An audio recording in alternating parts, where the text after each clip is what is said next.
Hi, and welcome to English-Fabule. Are you learning English? Great. Let's learn English with a very interesting story. Don't forget to subscribe, like, and comment. Let's get started. Who is the smartest president? This is a common question many people ask. We often want to know if our leaders are very intelligent. We might look at their school grades or how well they speak. It makes us feel safe when we think our leaders are exceptionally smart. But this simple question is not enough. It makes us think that there is only one way to be intelligent as a leader. This is not true. Being a good leader is much more complex than just one type of smart. For example, a president might be very good at understanding rules and numbers. They might know many facts and figures. But this same president might not be good at speaking to many people or understanding their feelings. Another leader might be great at talking to everyone and making them feel hopeful. But perhaps this leader finds it hard to make detailed plans. The skills needed to make peace between countries are different from the skills needed to help a country during a big problem at home. It means leadership needs many different kinds of intelligence. This story will explore these different ways that leaders can be smart. We will look at 4 main types of intelligence that leaders show. We will use examples of world leaders from different times and places.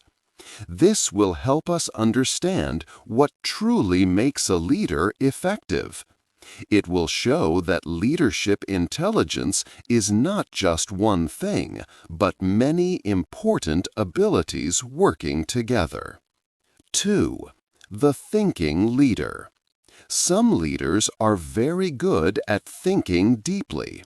They use logic, facts, and a lot of knowledge. This is called analytical intelligence.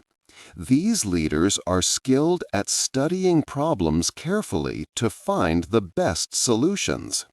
They can process much information and see patterns clearly.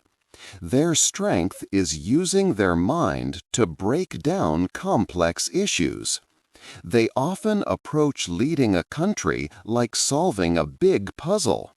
They enjoy learning many details and understanding how things work. Bill Clinton was one such leader. People who worked with him were amazed by his deep knowledge of policy details. He seemed to remember every fact about government plans. He often stayed up late reading reports and could talk about many topics like healthcare or trade with great detail. He used facts and data to make his decisions. During his time as president, he helped create important laws, such as new trade agreements and welfare reform. But sometimes his need to think about every small detail made decisions slow. Thomas Jefferson, the 3rd President of the United States, also had a strong thinking mind. He was not only a politician, but also a scientist, architect, and philosopher. He knew many languages and loved to read books. His deep philosophical thoughts guided him when he wrote the Declaration of Independence, a document about freedom and rights. However, his strong ideas sometimes clashed with real-world political problems. For example, he knew slavery was morally wrong, but did not take action to end it during his presidency. Woodrow Wilson was another scholar president. He was the only U.S. president to have a Ph.D. He taught at Princeton University before leading the country. He used his systematic thinking to create important government groups like the Federal Reserve System. Yet, his academic brilliance did not ensure wisdom in all choices. For instance, his decision to separate people in federal agencies was a big mistake. His grand idea for the League of Nations, though smart, failed because he did not manage local politics well. Leaders with strong analytical intelligence are very powerful for understanding hard problems and planning solutions. They bring logic and facts to their work. This is a valuable skill for any leader. However, analytical intelligence alone is not enough to be a great leader. It can be hard for them to connect with people emotionally, build strong political support, or make quick decisions in a crisis when there is no time for long analysis. A truly effective leader needs more than just a thinking mind. 3. The feeling leader. Chapter 3 talks about the feeling leader. This leader connects deeply with people's emotions. They understand how others feel and how they feel themselves. They can inspire loyalty and work well with different groups of people. This kind of intelligence helps leaders build strong relationships and trust. A great example is Franklin D. Roosevelt, also known as FDR. He was the President of the United States during a very difficult time called the Great Depression. Many people had no jobs and felt scared and without hope. FDR used his emotional intelligence to give the nation comfort and strength. He spoke to people on the radio in what he called fireside chats. He talked in a warm, friendly way, making listeners feel like he was speaking directly to them in their homes. He explained difficult problems in simple words, acknowledged their fears, and provided reassurance with his steady presence. His personal experience with polio also gave him a deep empathy for others suffering. Many say his great success came from his first-class temperament and his ability to connect emotionally with ordinary Americans. Nelson Mandela from South Africa also showed amazing emotional leadership. He spent 27 years in prison because he fought against apartheid, a system that divided people by race. But when he became president, he did not seek revenge. Instead, he wanted to unite his country and heal old wounds. Mandela used empathy to understand everyone, even those who had oppressed him. He even learned the language of his jailers while in prison. He reached out to former enemies, included them in his government, and worked to build bridges between different groups. One powerful act was when he supported the national rugby team, a symbol that many black South Africans disliked, showing that everyone was part of one nation. He showed forgiveness and helped a deeply divided nation find peace. More recently, Jacinda Ardern, the leader of New Zealand, showed compassionate leadership during a crisis. After a terrible attack at 2 mosques in Christchurch, many innocent people died. Ms. Ardern quickly went to the city to be with the community. She met with families who lost loved ones and showed respect by wearing a headscarf, a symbol for the Muslim community. She refused to say the attacker's name, denying him the fame he sought. She told her country, "They are us." showing that all people belonged together and that empathy was key. Her words and actions brought comfort and strength, and she also quickly changed gun laws to prevent future tragedies. These feeling leaders show how important it is to connect with people. Emotional intelligence inspires trust and helps leaders guide a nation through hard times. It builds unity and a sense of shared purpose. However, connecting with feelings is not the only thing a leader needs. A leader also needs to make clear, strong decisions and take action. Leaders who only focus on feelings might struggle to make tough choices. The best leaders combine emotional connection with decisive action. They use their feelings to understand and inspire, but they also use their minds to solve problems and lead effectively. They win hearts, and they also get things done. 4. The practical leader. Chapter 4 is about practical intelligence. This means having street smarts and knowing how to get things done in the real world. Leaders with this skill are good at solving problems and navigating challenges. They understand how systems work and how to make plans happen effectively.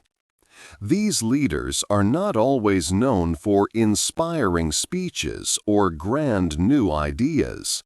Instead, their strength lies in their ability to achieve real, tangible results. One good example is Lyndon B. Johnson, who served as president in the 1960s. Before becoming president, Johnson was a very powerful leader in the Senate. He had legendary skills in legislative maneuvering and understood exactly how to work with other politicians to pass laws. When President John F. Kennedy was killed, Johnson took over. He then faced the huge task of passing a very important law called the Civil Rights Act. Many people thought it would be impossible because of strong opposition. But Johnson used his strong practical intelligence. He talked to many senators, learned what was important to them, and used his relationships to gain support. He even used media pressure to help build public opinion for the law. Because of his hard work and deep understanding of politics, the Civil Rights Act of 1964 was passed. This law brought great changes, helping to give equal rights to many people. Johnson was a genius at getting laws passed in his own country, but his practical skills were not as successful when dealing with other nations. Another leader with great practical intelligence is Angela Merkel, who was the leader of Germany for many years. She guided her country through big problems, like the economic crisis of 2008, the Eurozone debt crisis, a large refugee crisis, and the COVID-19 pandemic. Merkel, who studied science, brought a very calm and careful way of thinking to her job. She always looked at all the facts before making choices.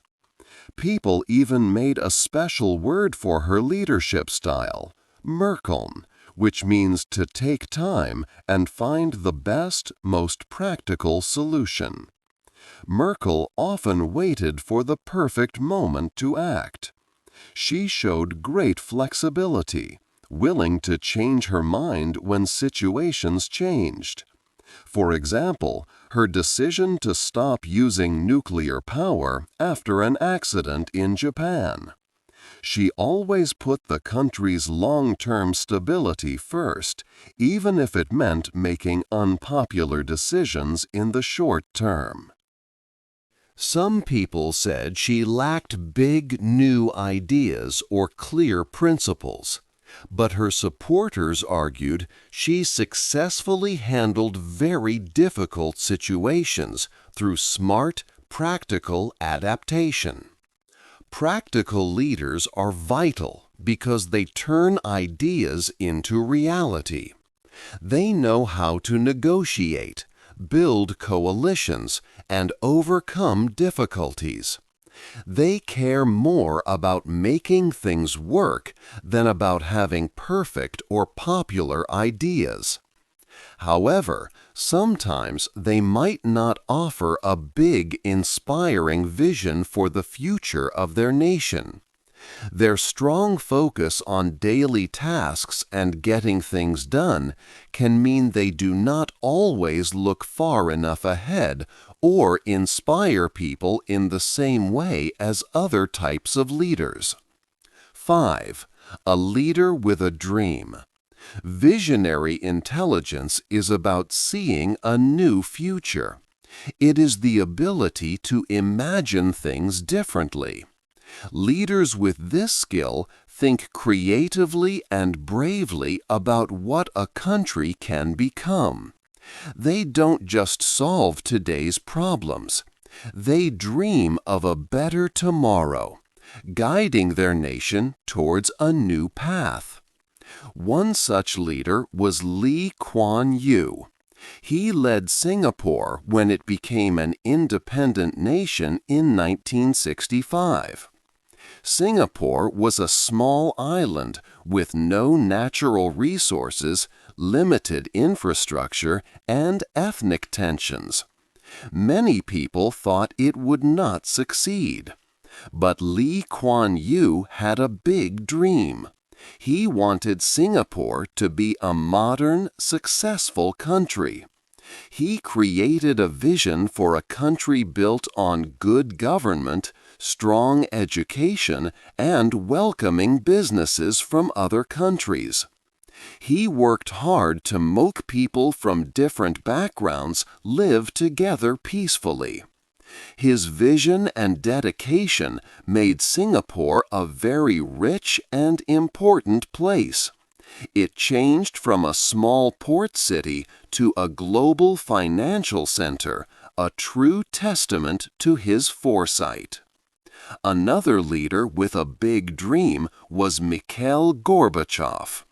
He was the leader of the Soviet Union in 1985. The country was facing many problems and stagnation.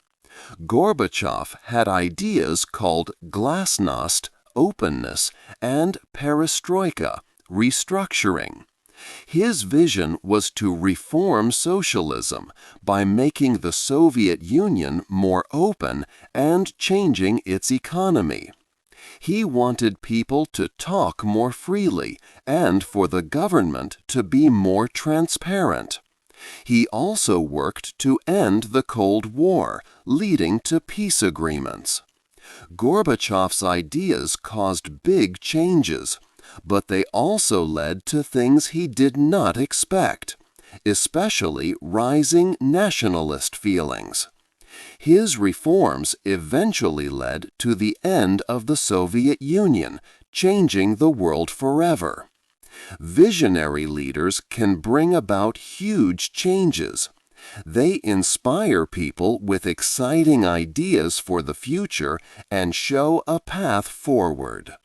However, their big dreams can sometimes have results that are not planned or expected. Sometimes focusing too much on a far-off future means they might overlook pressing present-day challenges. This type of intelligence shows the incredible power of imagination in leading a nation. 6.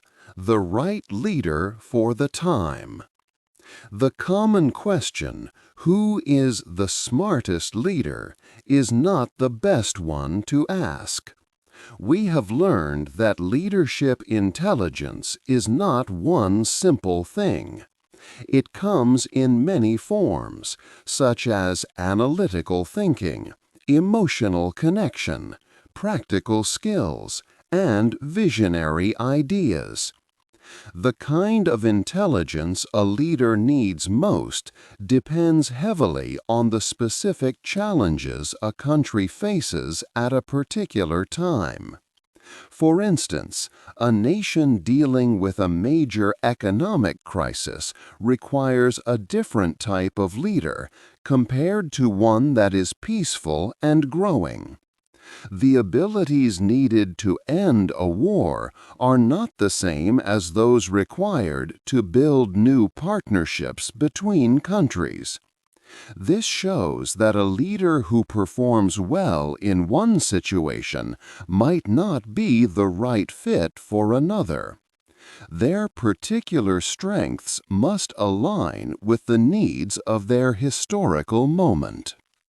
Many people believe a high IQ score alone makes someone a great leader. However, research suggests this is not always true.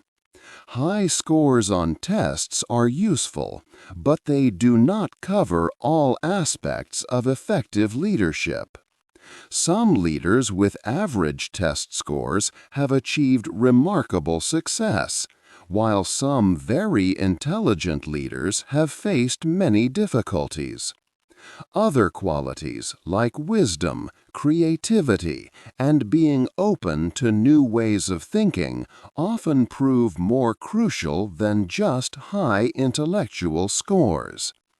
The most important factor when we judge a leader's intelligence is the context. For instance, during times of great sadness or fear, a leader with strong emotional intelligence can offer comfort, hope, and connection. If a country needs to solve many complex problems and ensure things get done, a practical leader who understands how to navigate systems is essential. But if a nation needs to imagine a completely new and better future, a visionary leader with bold ideas is paramount. When a leader's natural strengths do not match what the country truly needs, they can often struggle. A leader who always thinks deeply and slowly might find it hard to make quick decisions in a fast-moving crisis. A leader with grand, inspiring ideas might not be able to turn those ideas into reality without practical skills to implement them. Therefore, instead of simply searching for the smartest leader, it is better to ask more specific questions. We should ask, what types of intelligence does this leader possess? And do their particular skills and strengths truly fit the main problems we are facing right now? The greatest leaders remembered through history often had the right combination of abilities that were perfectly suited for their specific historical moments. They were smart in the very ways their times demanded. 7. How to choose a good leader. We have spent time looking at leaders from the past and understanding the different ways they were smart. Now it is time to think about how we can choose good leaders for our world today. We often ask, is this person smart? But this is not the best question to find a truly good leader. We need to ask better, more detailed questions. First, we should ask, what kind of intelligence does this leader have? Do they use analytical intelligence? Good with facts and logic. Are they strong in emotional intelligence, connecting with people's feelings? Do they show practical intelligence, good at getting things done? Or do they have visionary intelligence, great at imagining a new future? Every leader has different strengths. Knowing these helps us understand how they will lead. Second, we must ask, do this leader's skills match the problems we are facing right now? A country dealing with a difficult economic situation might need a leader who is very good with numbers and plans. A nation that needs to bring people together after a hard time might need a leader with strong emotional skills. The best type of leader depends on what a country truly needs at that specific moment. There is no one perfect type of intelligence for all times. Third, we should ask, does this leader build a team with different strengths? No one person can be good at everything. The best leaders know their own weaknesses. They choose advisors and helpers who have different skills and ideas. This way, the team together is stronger than any one person. A good leader does not need to have all the answers, but they need to know how to find them through their team. Fourth, can this leader learn and change? The world is always moving and new problems appear. A good leader must be able to adapt, to understand new information, and to change their mind when it is right to do so. They need to show a willingness to grow and to correct mistakes. For every citizen, thinking about these questions is a big challenge. It is much harder than just looking for a smart person or someone who speaks well. But it is also very important. We must think more deeply about what leadership truly means. We need to look beyond simple answers and famous sayings. By asking these better questions, we can choose leaders who are truly right for our time and who can help our countries move forward. 8. A new way to think. We have now explored 4 important ways leaders can show intelligence. First, there is analytical intelligence. This is like a sharp mind that uses facts and logic to solve difficult problems.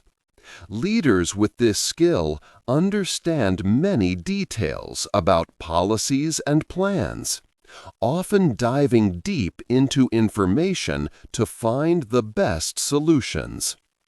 Second, we looked at emotional intelligence.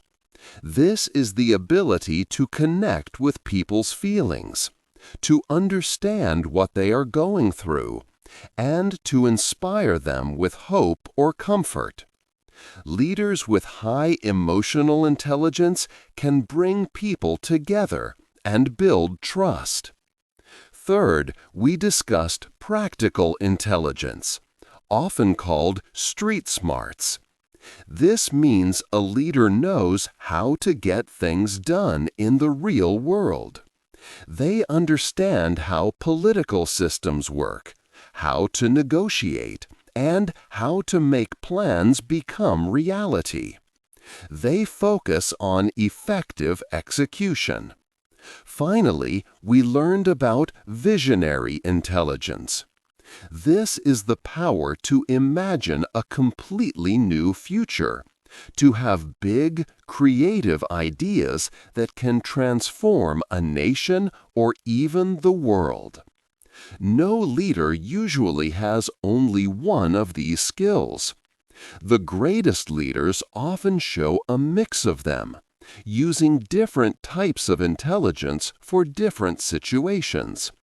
For instance, they might use their analytical mind for a difficult policy challenge, but also use emotional intelligence to explain it to the public and gain support. Or a leader with a big vision also needs strong practical skills to make that vision real and overcome obstacles. The most effective leaders also know how to build a diverse team with different kinds of smart people around them. This helps them cover all necessary areas and compensate for any personal weaknesses. So, asking who is the smartest president is not the best question to ask. It makes us think there is only one right way to be smart. Instead, we should think about what kind of intelligence a leader truly possesses.